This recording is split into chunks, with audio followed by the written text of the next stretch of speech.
Oi, pessoal. E uma criança com autismo, ela tem apraxia? Não. Não necessariamente uma criança com autismo vai ter apraxia, ou uma criança com apraxia vai ter autismo, né? Elas são coisas diferentes.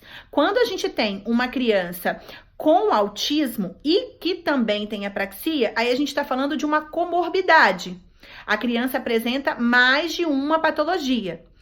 Esse diagnóstico de apraxia, de autismo, se confunde um pouco, principalmente no início, na primeira infância, porque alguns sinais da apraxia a gente também encontra no espectro. Então, uma criança com apraxia, ela também é muito inquieta, ela tem o tempo de atenção encurtado, ela tem dificuldade de olhar nos olhos, ela tem o atraso de fala e linguagem. Então, aí, no momento que a gente está fechando o diagnóstico, no processo inicial do desenvolvimento da fala e da linguagem, a gente pode confundir um pouquinho.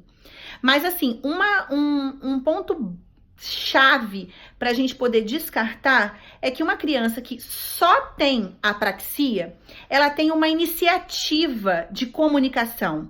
Então, ela busca o outro, ela entende a importância do outro, de interagir com o outro, de fazer uma troca de linguagem, de comunicação, de interação social com o outro.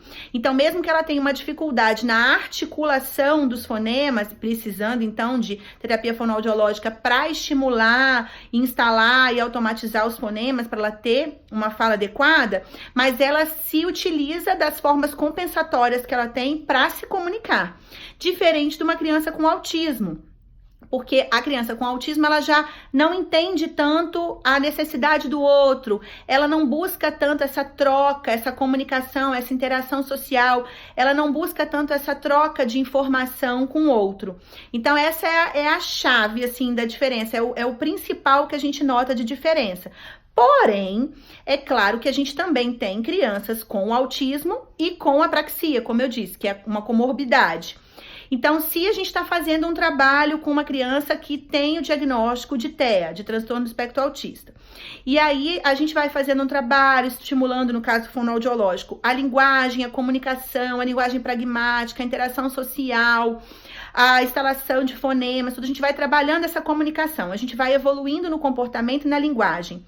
Porém, quando a gente chega na parte da instalação do fonema, que é um pouquinho mais para frente, né, na parte de instalação dos fonemas, na construção daquela frase, daquela palavra, e aí aquela criança empaca um pouquinho, tem uma certa dificuldade, a gente faz os estímulos e ela não consegue evoluir, aí a gente começa a pensar que há uma questão prática aí, uma questão motora associada ao autismo. E aí a gente começa a pensar que essa criança não tem só transtorno do espectro autista, mas também uma apraxia.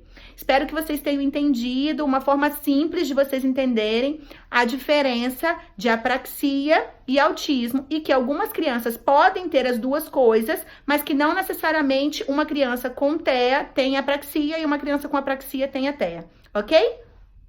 Um beijo, pessoal!